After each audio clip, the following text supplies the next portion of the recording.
Welcome to another episode of Turning the Table, sponsored by Benchmark 60. Turning the Table is the most progressive weekly videocast for today's food and beverage industry, featuring staff-centric operating solutions for restaurants in the hashtag New Hospitality Culture. My name is Adam Lamb, and I'm a career coach for chefs and hospitality professionals at cheflifecoaching.com. And we have my favorite co-host, Jim Taylor of Benchmark 60, here with us. Hey, Jim. Hey, Adam. How are you? I am excellent, but I don't think I'm as good as you are. Because I'm sitting outside in December, blue sky. Yeah, these are good. I know. This is going to be a great episode. This is episode 120, Boundaries and Who Needs Them. In just a few moments, we'll be bringing on our featured guest and dear friend, executive leadership coach and mentor, Kelly Featheringham, to talk about, boundaries. What are they, and why are we as hospitality professionals so shitty at creating healthy ones? You want to stick around because you're going to learn 3 ways that you can start embracing healthy boundaries, even if one of them is saying no from time to time. This Lunchbox live stream is broadcast every week on Thursday at 12 noon Eastern Time on Turning the Table podcast page on LinkedIn, YouTube, and the Chef Life Coach page on Facebook. You can catch the podcast audio-only version everywhere you get your podcasts in about 2 days.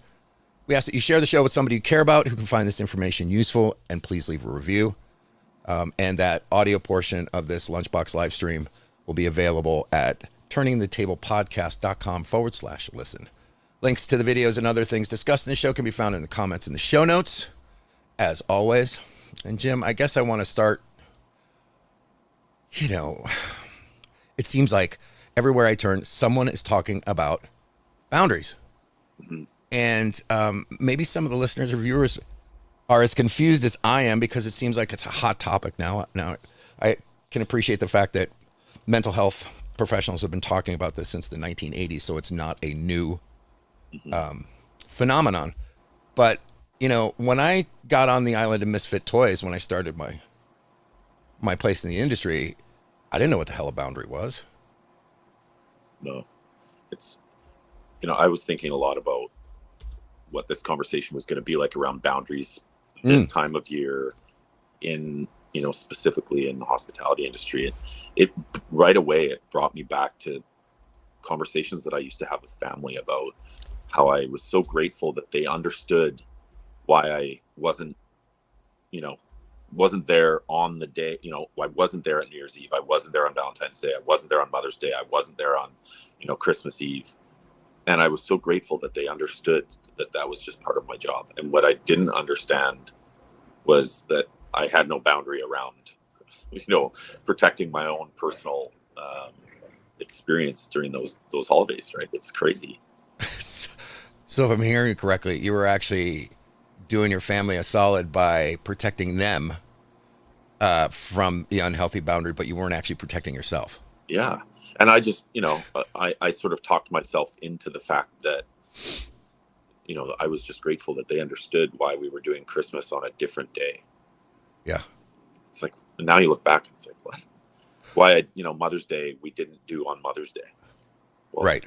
Looking back now, I'm like, I should have probably looked at that differently and set some boundaries. Yeah. And so in preparation for today's show, and before I bring on Kelly, I just wanted to talk about this, which is something I found on Wikipedia about quote unquote personal boundaries. And setting and maintaining personal boundaries is the practice of openly communicating and asserting personal values as a way to preserve and protect against having them compromised or violated. Without values and boundaries, our identities become diffused and often controlled by the definitions, often by others. Yeah, I think I spent a majority of my career being defined by someone else's version of who they thought I was going to be. So does that ring a bell for you? Yeah, for sure it does. I think, there's a fine line on the boundaries thing, especially in hospitality, because so many of the most important times in the business are those times of year or days that, it is important to set a boundary so that you can be there for yourself. But so it's a really tough thing to balance, I think, especially in our industry. It's not the office is closed at 5:00 kind of thing, right? Yeah, and we want to welcome Kelly Featheringham to the show. Hi, Kelly. Hi, Hello. Coach. How are you? Excellent. Great. For having me back. Oh, well, Yeah, this is all something that kind of came out of nowhere for me, actually, because Kelly did produce this book, Maximizing Team Performance by Mastering Your ABCs. And those ABCs are assumptions, boundaries, and communication. Sorry about that, Jim. I didn't mean to put that over your face. That's okay. I thought it was a full screen. But I had the opportunity to read Kelly's book, and as I said in a previous episode, it's not a really big book, and so my assumption was, this is going to be a piece of cake. And within about 3 pages, I was, kicking myself in the ass for a bunch of stuff I said. So, and I also know that right before we got on the show, I kind of blurted something out of my mouth, in preparation, and like, Kelly, you go, girl, you get in there, and realizing that, within the boundaries of hospitality, that may or may not be actually PC. So I guess turning the table is the place where PC goes to die. As an example of what that might look like of not holding healthy boundaries. And you were kind of tickled. That kind of warmed you up. You want to talk about why? It does. I mean, I think that, look, boundaries is an important topic. Like you said, it's been around for a really long time, and we all set them in different ways. But things have definitely evolved, and people have been much more aware of the boundaries that they set and that they push against, and when they've been pushed against on us. And it has changed. I mean, when I worked in the restaurant industry, I started when I was 12 and a half, 13 years old, bussing tables. There was no PC. I was the kid, kid come in here and do this, young lady that. But that was back in the 80s. So it was a very different time. And you get caught up in that. And I think to a certain extent, at least for me, you learn to assign different types of encouragement and value to those comments that now, looking back, some of them are probably not very appropriate. Behavior is not very appropriate, but because of the context in which they were said or applied at the time, I look back fondly and think, they were rooting for me. Mm-hmm. Was it appropriate? Mm-hmm. Nowadays, no, very inappropriate. Right. Some of the things. Yeah, and I casually mentioned the island of misfit toys. It took me a while to kind of self-identify the hospitality industry as, or typify the hospitality industry as an island of misfit toys. But the thing that really drew me in at the very beginning, again, was not this idea of creating this spectacular type of atom food, but it was actually the sense of community and togetherness. And in a pressure cooker like most of operations out there, where everybody's on top of one another, both literally and physically, at least for a long time, I just understood that's the way it was and didn't really give much thought into like creating space, both emotionally and physically, in the environment, so that someone could actually have the opportunity to say, you know what, I'm not really comfortable with you like this close to me. Because back in the day, it was like, no, man, it's a pirate ship and we're all in this together and we're going to go down in flames and yeehaw. And yet understanding that things change drastically. And these days, I mean, the exact title of your book is Maximizing Team Performance by Mastering Your ABCs.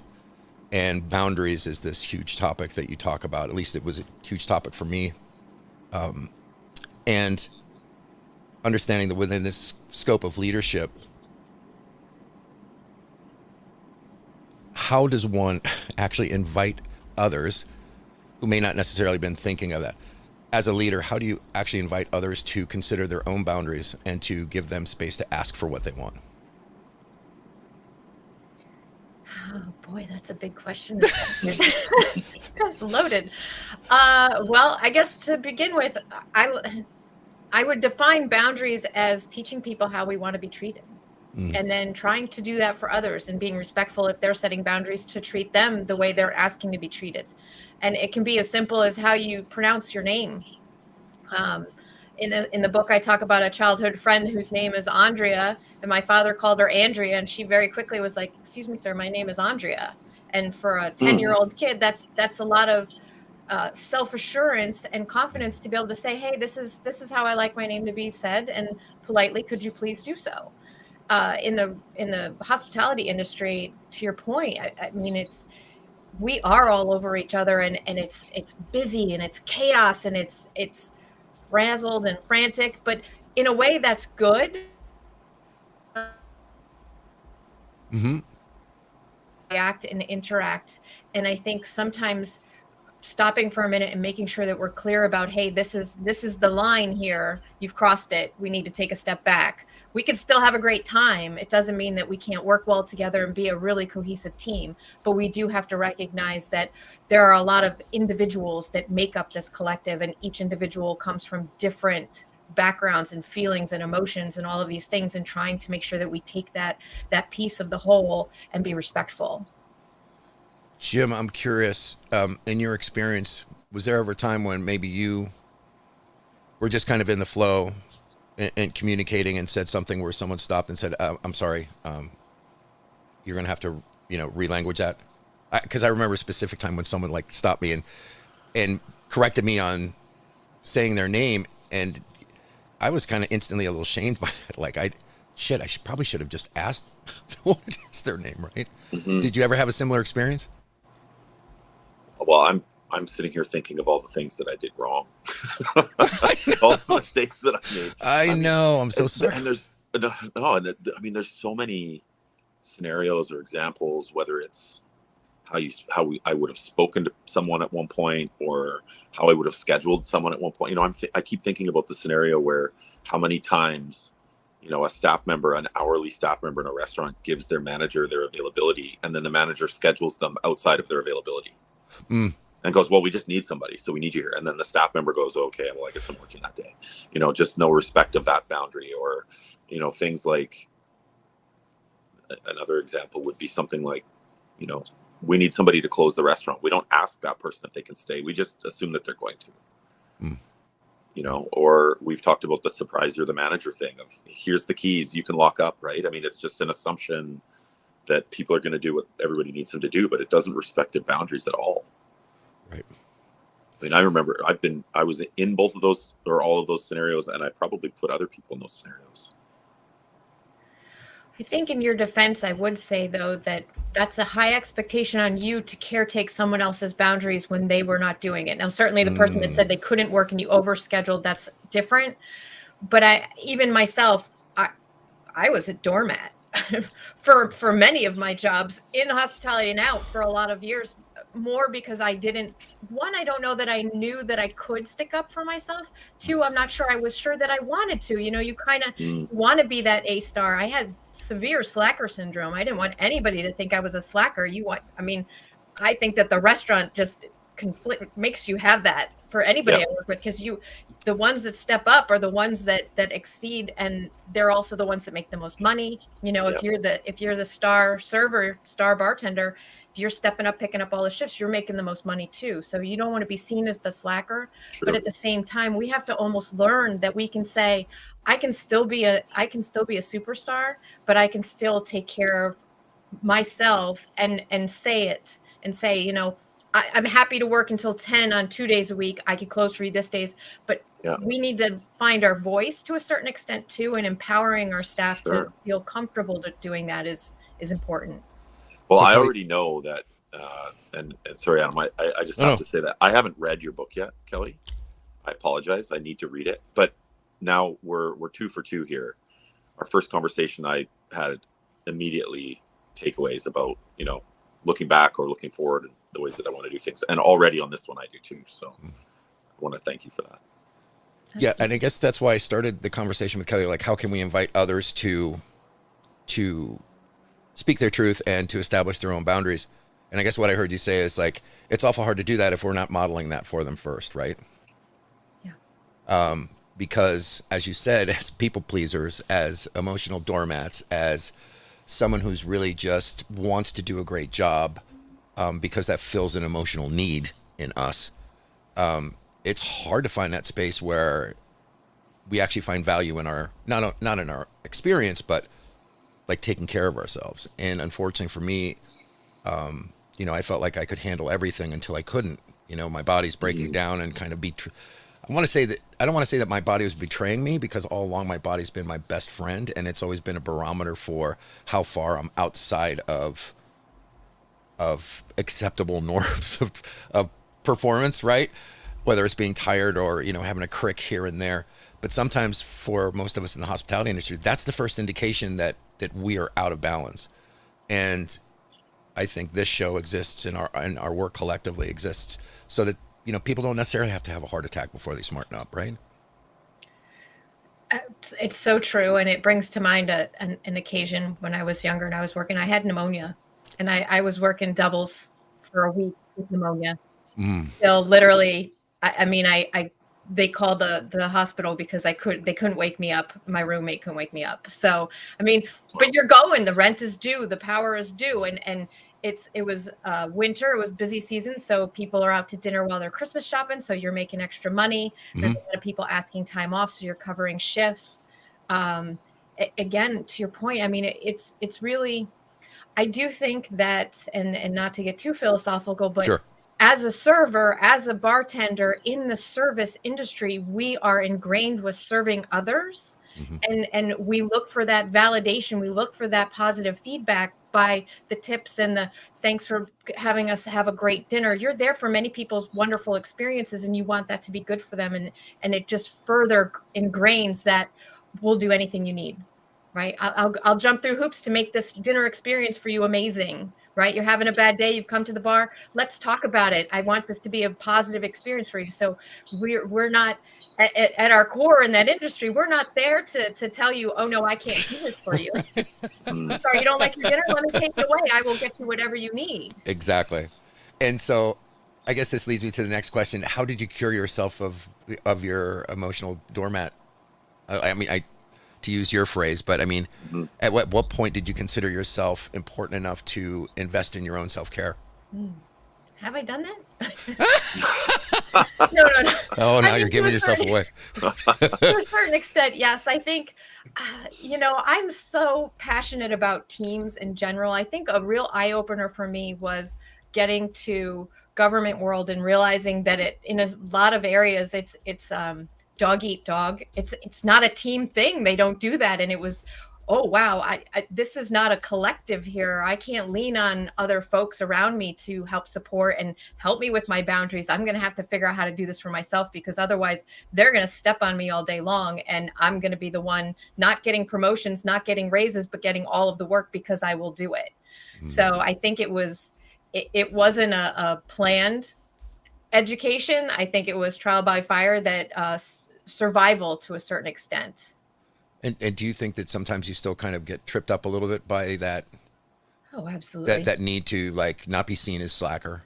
Oh, every day. I talk about that with clients. I really think that we talk about imposter syndrome. I think that slacker syndrome is just as prevalent. We just want people to see us as hardworking, trying hard, doing our best. Jim, what are you thinking about? Are you shaking your head, dude? I've never actually, Kelly, we need to have you on here way more often. Yeah, I know. It's interesting, right? Because, Adam, you and I have had lots of discussion about how we want to make sure that this podcast is about offering some solutions to challenges that are happening in hospitality. And Kelly, I just keep thinking about the fact that I'm getting more out of this than I think anybody is. But hopefully if I'm getting things out of it, then so are other people. But I've never actually heard the term slacker syndrome before. I might have made it up. I don't know. Oh, it's in the lexicon now. If you did, then amazing. And I hope you're okay that I'm going to borrow it because Absolutely.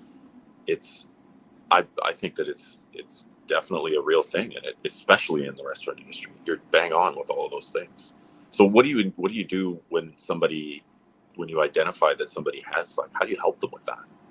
How do you get out of that? How do you get away from it or at least manage it?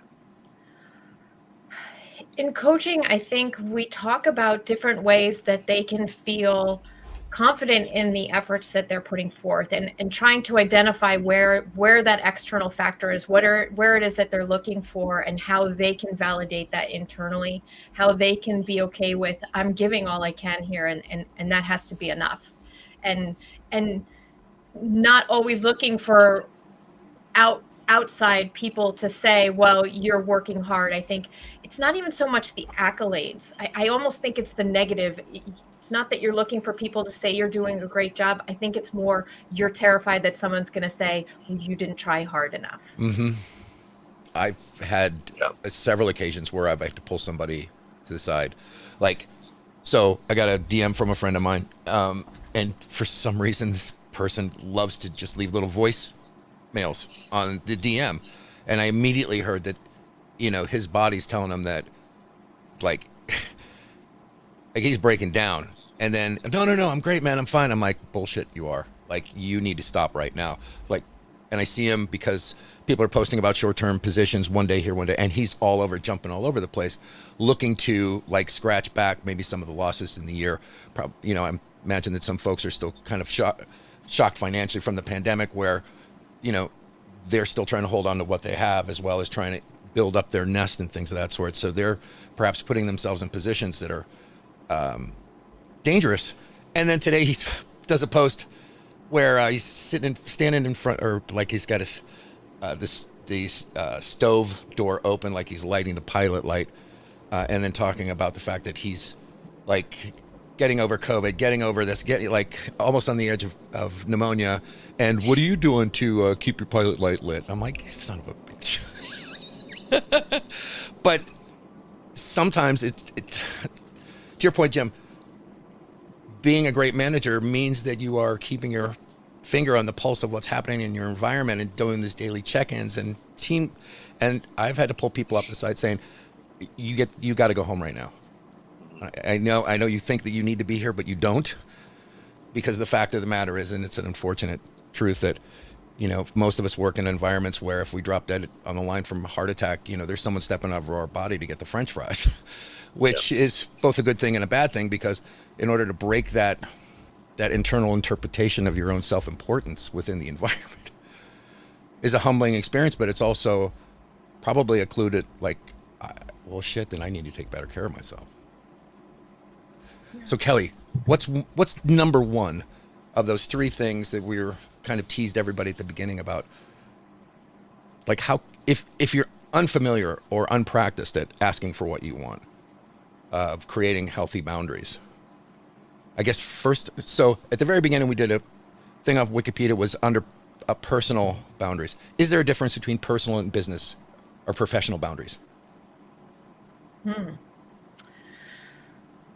I want to say yes, because I think maybe the approach and the way we manage them is different, but I think they're probably the same underneath, but the way we're going to go about them is going to be different. You may talk to a friend or family member a little bit different about a boundary. To your point about language, the way we talk to other people, right? In the workplace, we're going to talk about it a little bit more professionally. We're going to do it a little bit more constructively. Perhaps we're going to offer an alternative. It's going to be more of a conversation. Whereas if it's a friend or family member, whoa, you can just be pretty blunt about it. Got it. And I know at the very beginning, before we got on, we were talking about these three things, and you immediately had some thoughts. So what was that first thing that came to mind when we were talking about how to create and maintain healthy boundaries? Yeah. Nip it in the bud. When it happens, address it. You mean when someone else is okay? So does someone that mean steps on your boundary, you address it then. Don't let it go, because then you're feeling frustrated. Then they might do it again. Then your feelings, then resentment builds, then nerves build. Then you have to have this big thing about a conversation, as opposed to just nip it in the bud. Be like, address it when it happens. And would this go for boundaries that you've communicated, or boundaries that you've miscommunicated or not communicated, or it doesn't matter? I think it doesn't matter. I think that if you feel that you've been, bumped up against one of your boundaries, it may change the way you go about it, whether it's been pre-established or you're pushing back with the language that you use. But I think, it could be that if you've never talked about it before, it could be, listen, I never really understood how much this mattered to me, but in this moment, I'm realizing that this is a boundary that I need to hold firm. So it'd be really cool if you pronounce my name correctly, or whatever that thing might be, right? Yeah, a little more backstory, a little more context. Whereas if they've done it, be like, we talked about this. That's not cool. That's way. Okay, that's just not cool. Sorry. Yeah, and that can be very empowering for people to think about the fact that that's actually a positive thing for them to be doing. Absolutely. Yeah, I think. Go ahead, please. No, go ahead. Well, I'm just thinking that, there might be some managers, chefs, operations folks who are reticent to inquire about somebody's boundaries, because it's almost like a backlash to some folks who've entered the marketplace, entered the workforce, and been very vocal about, what they're willing to put up with and what they're not willing to put off with. And so I don't want this conversation to be necessarily a knee-jerk reaction to it. But I also believe that this is the exact right time to be talking about it. Because it's so prevalent in the zeitgeist, this collective unconscious, but also because we're right in the middle of one of the busiest seasons in the year, and people may be convincing themselves that they have to throw their boundaries out in order to get through. So, what would you say is number 2? Short and sweet. Short and sweet. Short and sweet. It doesn't have to be a big thing. I'm a big fan of the one-liner. Same thing. We talked about this, something quippy, not something very heavy, and it doesn't have to be a discussion and a belabored conversation about you're upsetting my boundaries. It just needs to be simple, polite, respectful. Could you please not call me that? Could you please not curse around me? Could you please do this? Could you please not do that? Whatever it might be. Yeah. Oh, don't curse around me. That's happened to me a couple of times well, of course, in kitchens, sure. And I've also heard people say, well, I'm sorry, F you, that's the way it is around here. and yet it could be evidence of something that's happening in a wider community. For example, I worked at a retirement community. So we really worked at keeping the respectful conversation up and the crap talking lower, because very often there's, a 60 or 70-year-old person within earshot, and we didn't want to upset them. So give me... The language is a great example. I'm sorry. It's a great example, because just because we set boundaries, we can't always have the expectation that people are going to honor them or going to be in agreement with them. So we do have to be mindful of the other side. And to your point, you mentioned these people that come in and are very vocal about their boundaries. Just because you state it, there may be ramifications. There may be blowback because of the boundaries that you're setting. And you do have to understand that just because you said it doesn't make it so. And it might become a conversation of, hey, we can't accommodate this, but hey, back of the house, if you're in the kitchen, language is what language does. Front of the house, we'll keep it PC, right? Mm-hmm. This is the way it is. So you have to determine, you get to decide, are you okay with that? Is that okay with your boundaries? If not, then it's up to you to caretake. This is the situation. That's very interesting that you say that, Kelly, because I'm present to the fact that, there's probably a very good chance that someone's healthy boundary can actually become part of the culture overall, right? Something that, a shared value within the community, going like, you know what? That's an excellent idea. Yeah. Let's not call people on their day off. Yes.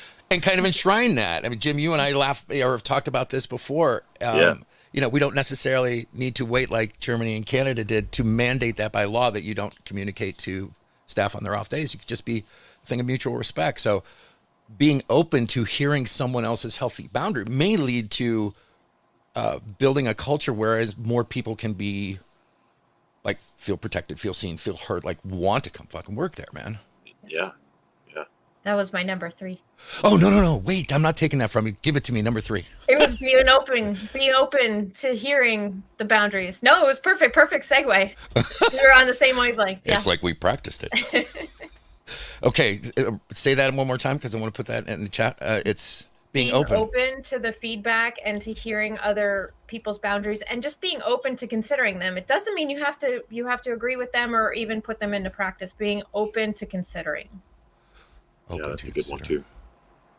Jim, well, you worked with a company that did something that was kind of cool called Feed Forward. Was that it? Feed Forward, yeah. Feed Forward. Talk a little bit about that. Well, it was about, don't wait until the mistake happens. Let's talk about it in advance. Get ahead of it. Feed forward. Let's work on this today, rather than waiting till the end of the day and saying you should have done this differently. Yes. And that could have been literally just about anything, including ways of communication. And I'm always struck about how, man, so much that goes wrong within our operations can be solved with good communication, whether or prevented or solved. right? So Kelly, to your point about like communicating your boundaries respectfully, simply, without drama. I mean, it doesn't necessarily always have to take a trip to HR, right? Yes, hopefully it often does not. Yeah. If we All could right. leave So, HR out, that would be optimal, right? Because then Mm, everybody just a different tone in the workplace, a different culture. yeah. So to reiterate those 3 tips from executive leadership coach Kelly Featheringham, and just to be clear, Kelly, you used to work in hospitality, but now you work more with C-suite and executives. And And do you team, think that being working in hospitality, did that kind of prepare you appropriately for the problems that you see in other industries? yes, everything. I mean, I, I, yes, I wholeheartedly yes. I mean, Crazy, right? I just reflect on there's so much to be learned. I think that everybody should work in hospitality at some point in their life. It gives you so many different hidden values about how to treat other people, how you want to be treated, about managing your time, managing your money. I mean, there's just being able to work under pressure in a chaotic and dealing with change and things that go off the rails. I mean, Mm, problem solving in a restaurant is a way of life. You get to an office and people want to send you to training about problem solving. It's like, oh, I could run that class. I may be 25, but I could run that. I've been problem solving since I was 12 because that's what, oh, we don't right. have this. We ran out. What are we going to do? it's constant. It is. It's such a great, it's just such a good foundation of so many different leadership skills, leading your team, being a part of a team. I, I'm such a big proponent of teams. And I think that I mentioned earlier that one of the things about how I needed to figure out my boundaries, because it was heartbreaking to find out that the world is not made up of teams. I mean, I was always a part Mm, of a team. I still miss that today because it is such a family, a collective of people working with one another and lifting one another up and supporting one another. And sure, we may fight over who got that table last and that kind of thing. But at the end of the day, you come together and you weather the storm together, which so many corporate and government and other organizations would benefit from that type of Mm. collective grouping. so would it be okay with you if I offered a number 4, Sure. which is you can't take someone else's boundaries personally? It's about Yeah. them and has nothing to do with you. How many times, like I can remember so clearly, like getting jacked about someone else's, them or communicating a boundary to me, thinking that it had to do with something like triggered by something I did or my way of being. And to be frankly, terribly honest, it happened on the way to the airport with my wife just the other day. Mm. She stating to me a need, and I completely flip out because this year has been 2022 has been an amazing year, but it's been very hard for me physically to get around and to be an equal partner in the household. And my wife is explaining to me about how cool it would be if I took a couple things off her plate, and I just went into this spoiled brat routine that even in her, she loves to text me afterwards after these deep conversations. And she was basically saying, you're being a brat. And I'm like, yeah, but sure.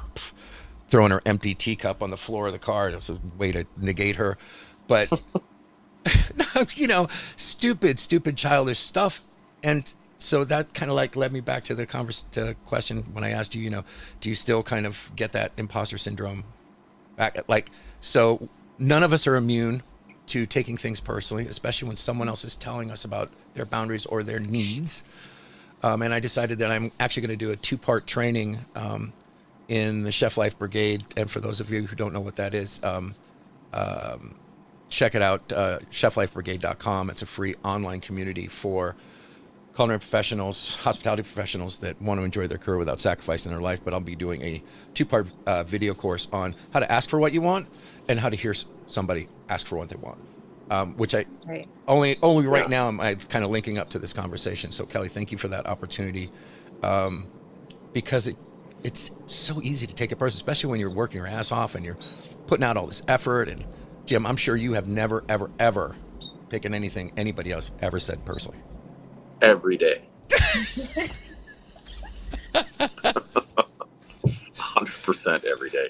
Right. So we're not I up take here things personally that my 3-month-old daughter does, that, and she can't even. She can't even talk. I still take it personally. Oh, dude. And Yeah. daughters, yeah, they will. The greatest thing. And Kelly, any last words for our listeners? Because again, having you on the show is always such kind of a bright light, and there's so much to talk about, which is why we're eager to have you back for episode 3, which will be sometime in January, whenever we can fit it into your busy schedule, because I know that you're getting ready to launch a new brand, right? Oh, yes. You want to talk about that a little bit? Sure.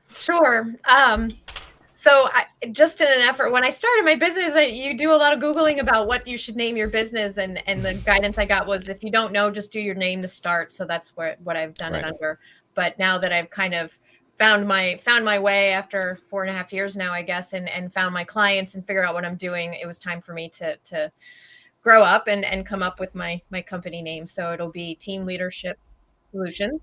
And so, yeah, just a little bit more clear, right? When I'm talking to people and they say, Absolutely. what do you do? Kelly Featheringham LLC, great, that's my name, but what do you do? So Team Leadership Solutions was just a better way for me to talk about that. I'm a champion of teams, you know? Mm-hmm. I want to spend as much time as I can supporting people and helping them so that we have influential leaders and dynamic teams and just bringing people together, working better together. And is your brand ready to launch? It is. You'll start seeing it around social media probably today and tomorrow. What's the URL, if you do? Can I put that? Teamleadsolutions.com. It's still the old website though. That's my holiday project, is to update the website. As if you don't have enough going on. Will you stop being a slacker, please? And I also wanted to put in the script very, very quickly. I know it's a long URL, but this is a non-affiliate link for any of you who would like to go onto Amazon and buy the Kindle version of Maximizing Team Performance by Learning Your ABCs, because that's pretty awesome. Thank you. It's our pleasure. Thank you so much for being here once again. Always a pleasure, Kelly. Always, not only a learning experience, but a humbling experience. Mm-hmm. Now, all the rest of you, go back to work. We got stuff to do. We have teams to lead and guests to please. So don't forget yourself, and don't forget your loved ones. Jim, any last parting words? Well, just like I said earlier, just so many good takeaways. I spent a lot of time after episode 1 with you, Kelly, thinking about assumptions, and now I'm going to spend a bunch of time thinking about boundaries. But it's definitely, like Adam said, it's good timing, right? Because especially for people like the three of us that are in the sort of the entrepreneur space, there's kind of that that ever, kind of looming, I have to hustle kind of thing, right? And I'm thinking about what my boundaries are going to look like or feel like around the holidays to make sure that get some good quality time with family. So thanks for the reminder. You bet. Absolutely. And just very quickly,